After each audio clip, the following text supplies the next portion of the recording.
5 nilizopewa. Mwanzo nitakuwa na maombi, nitakuwa na changamoto, nitakuwa na pongezi. Mheshimiwa Rais, wananchi wa jimbo la Kisesa kama nilivyosema wako hapa. Naanza na maombi. 1, Mheshimiwa Rais, umetoka Bariadi kwa barabara ya vumbi kuja Kisesa, kuja Mwandoya, kuja hapa Mwanuzi. Utatoka hapa utaenda Bukundi, utaenda Mkalama, utaenda Iguguno, utaenda Singida kwa barabara ya vumbi. Mheshimiwa Rais, hii barabara ilishafanywa usanifu muda mrefu wa kina na ikakubalika kujengwa na inazo sifa zote kwa sababu ni barabara ambayo inaunganisha mkoa wa Mara, mkoa wa Mwanza, mkoa wa Simiyu na mkoa wa Singida na mikoa mingine yote.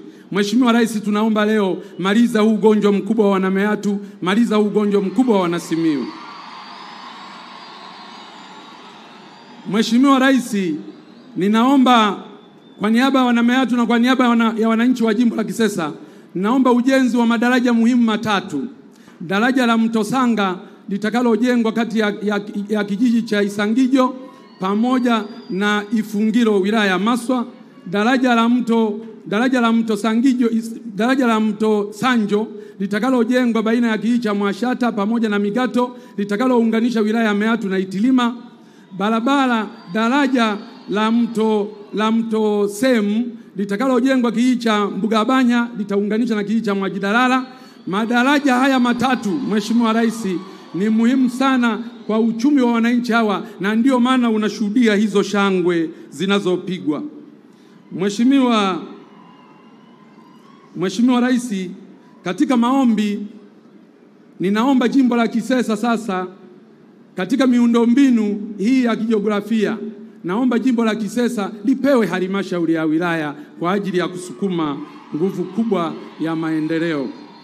Mheshimiwa Rais, lakini jambo jingine ni hospitali, kituo cha afya cha Mwandoya.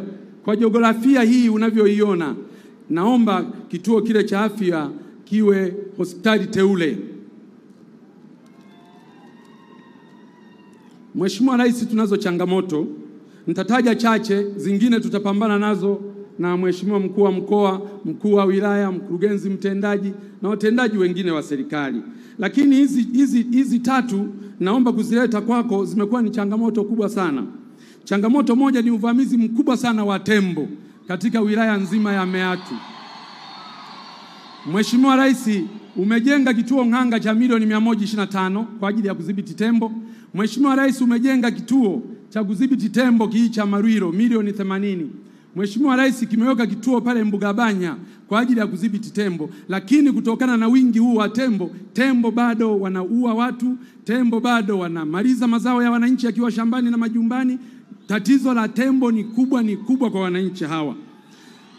Ombi kubwa Mheshimiwa Rais, kwa sababu uliridhia fedha zije na vituo vifunguliwe, tunaomba nguvu kubwa ya fedha kwa ajili ya kutekeleza mikakati tuliyoianzisha baina ya TAWA, halmashauri kwa ajili ya kupambana na hao wanyamapori.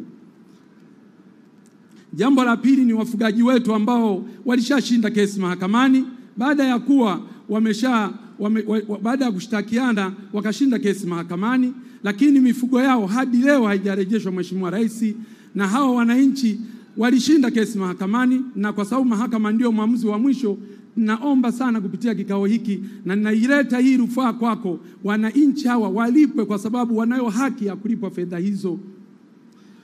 Ombi la tatu Mheshimiwa Rais, swala la ununuzi wa pamba kwa kutumia mnunuzi mmoja. Mheshimiwa Rais, mimi nakubaliana principally kwamba swala la ununuzi wa mnunuzi mmoja kwanza linatuondoa kwenye soko huria, lakini pili kunakuwa hakuna ushindani. Mnunuzi wa pamba unapokuwa na mnunuzi mmoja akipata matatizo tu ya kifedha kidogo, wananchi hawa wanaenda kwenye AMCOS, wanaenda kwenye maeneo ya kuuza pamba, hakuna fedha. Kwa hiyo ukiwa na mnunuzi mmoja ni hatari sana. Sasa bahati nzuri waziri wa kilimo yuko hapa. Bahati nzuri waziri wa kilimo yuko hapa. Mfumo wote ule unaoanzishwa ni lazima usicompromise ushindani katika soko huria. Mfumo wote ule unaoanzishwa usilete usumbufu kwa watu waende kuuza pamba sokoni halafu wasikute pesa. Wakiwa wanunuzi wengi, huyu akiwa na changamoto ya fedha, huyu akiwa na changamoto ya fedha, huyu atakuwa nazo fedha. Kwa hiyo ukiwa na wanunuzi 5 huwezi kupata shida ya fedha. Mheshimiwa Rais, sisi kule Kisesa tunakudai. Na wale na maeneo mengine kote wanaosema wakudai zile fedha zihamishe kule zilete Kisesa, kwa sababu bado tuna mipango mingi ya maendeleo katika maeneo yetu. Sasa pongezi. Mheshimiwa Rais, umefanya makubwa. Na mimi leo nataka nikupongeze hapa. Nimekuwa nikikupongeza ukiwa mbali, hatuonani. Leo ana kwa ana nataka nizifikishe pongezi hizi kwako. Mheshimiwa Rais, mimi ni tofauti kidogo na viongozi wengine ambao wanazungumzia matumizi tu. Mimi naamini kwamba matumizi ni matokeo ya mapato. Mheshimiwa Rais, nakupongeza sana ulipoamua kuunda tume ya Rais ya maboresho ya kodi. Mheshimiwa Rais, hii tume hii wananchi wengi wanaweza kuona kama ni jambo la kawaida. Lakini ukweli ni kwamba tume hii inaenda kuwa mwarobaini wa matatizo yote tulio nayo. Mheshimiwa Rais, umefanya jambo kubwa, Watanzania watakukumbuka. Kwa tume yetu hii, matokeo ya hii tume yatakapoletwa kwa wananchi na utekelezaji wake, tunajua fedha kwa ajili ya maendeleo katika nchi yetu zitaongezeka. Mapato yanayokusanywa leo, mimi na hapa Mpina, mapato yanayokusanywa leo na TRA pamoja na taasisi zingine za serikali yataongezeka mara 2 au zaidi. Sasa Mungu atupe nini wa Tanzania? Rais wetu umelibuni hili, na ninajua tume ya mipango muda mfupi italeta taarifa yake, na sisi akina Mpina tutahakikisha mapendekezo hayo yaliyoletwa na hiyo tume, hata yakiletwa kesho kutwa tu, bunge likiwa limebakiza siku 5, tutayasimamia kikamilifu ili kuhakikisha kwamba Watanzania wanapata tija kubwa. Tutakuwa tumetibu leo, tutapata fedha nyingi za maji, fedha nyingi za elimu, fedha nyingi za afya, fedha nyingi za kila mahala. Lakini Mheshimiwa Rais, wanawake wenzako katika sekta ya afya na Watanzania wote watakukumbuka kwa namna ulivyosimamia swala la afya. Umeenda kutembelea hospitali yetu pale, umeona huduma nzuri zinavyoendelea kutolewa. Tumejenga zahanati za kutosha, tumejenga vituo vya afya, tumeboresha hospitali za wilaya, umetuboreshea na kutujengea na kukamilika hospitali ya mkoa wa Simiyu, ambapo sasa wagonjwa wengi waliokuwa wanapelekwa Bugando sasa wanapelekwa muda mfupi tu wanaenda kutibiwa pale Simiyu, wanarudi wakiwa wamepona. Lakini umefanya kazi hiyo nzuri pia hata kwenye hospitali yetu ya taifa ya Muhimbili, ambako wagonjwa wengi waliopewa rufaa za kwenda kutibiwa India na nchi zingine, Uingereza kule, leo wanatibiwa kwenye hospitali zetu. Umeendelea kununua vifaa, umeendelea kuboresha hospitali hizo, mambo mazuri yamefanyika. Wanawake wenzako wanakukumbuka kwa kupunguza pia vifo vya kina mama na watoto. Ulipo hapa na kuahidi kwamba mama mjamzito na mtoto kazi waliopewa na Mwenyezi Mungu ya kuzaa hakuwapa kifo, na ndio maana ukakataa ukasema lazima huduma za afya ziboreshwe kila mahala.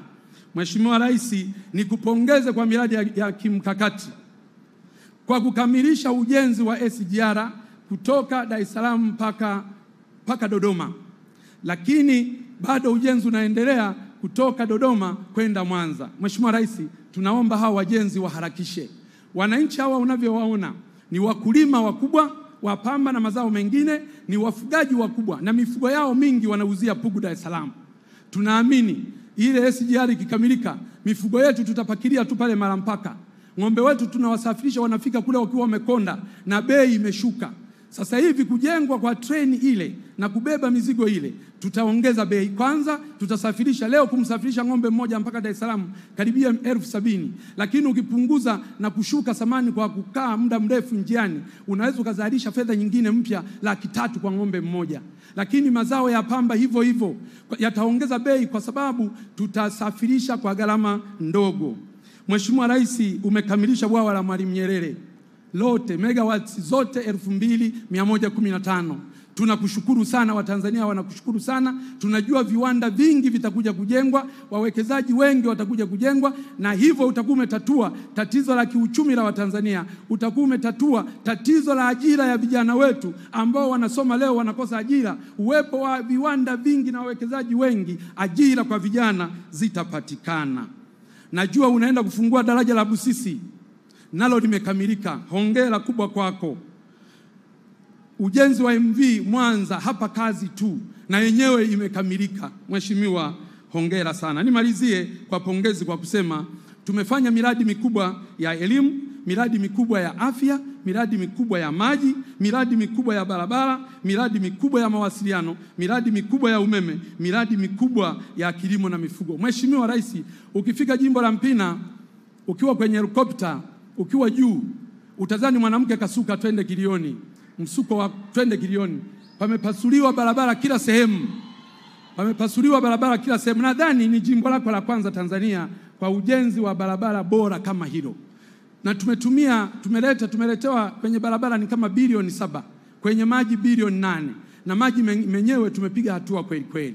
Mheshimiwa Rais, changamoto ya muda. Umesema hapa mradi wa tabia ya nchi ule wa Ziwa Victoria. Mheshimiwa Rais, najua unakumbuka vizuri nikiwa naibu wako ofisi ya makamu wa rais muungano na mazingira. Mheshimiwa Rais, nilikuwa nakusogezea mafaili ya hilo. Tulianza zamani na huo mradi uliuanza zamani, hujauanza ukiwa rais. Uliuanza ukiwa makamu wa rais, na nilikuwa nakusogezea mafaili ili huu mradi utekelezwe haraka wa maji kutoka Ziwa Victoria. Sasa huu mradi wetu unatekelezwa kwa awamu, wanakuja polepole mpaka pale Itilima. Alafu huku sisi baadaye. Mimi Mheshimiwa Rais, naomba hebu anze kuchimba tu kutokea Busega huko, wachimbe mpaka hapo kwa Mpina Mwandoya, waje wachimbe huko, waunganishe moja kwa moja kwa muda mfupi ili tuweze kupata maji kwa urahisi zaidi. Mheshimiwa Rais, nisipoteze muda wako, lakini niseme tu nilizunguka jimbo zima kusoma ilani. Nilipomaliza kusoma ilani kata kwa kata, wananchi wakasema, Mpina, kwa namna mlivyotekeleza ilani na Mheshimiwa Rais, basi sisi tunasema Samia aendelee. Wakasema tena Mpina aendelee. Na wakasema tena CCM iendelee. Kwa hiyo hata pale kwenye majina pale sina mashaka kwa ujumbe niliofikisha kutoka kwa wananchi hawa. Mheshimiwa Rais, asante sana, karibu sana Kisesa, asante sana. Asante sana, naomba tupige makofi mengi sana.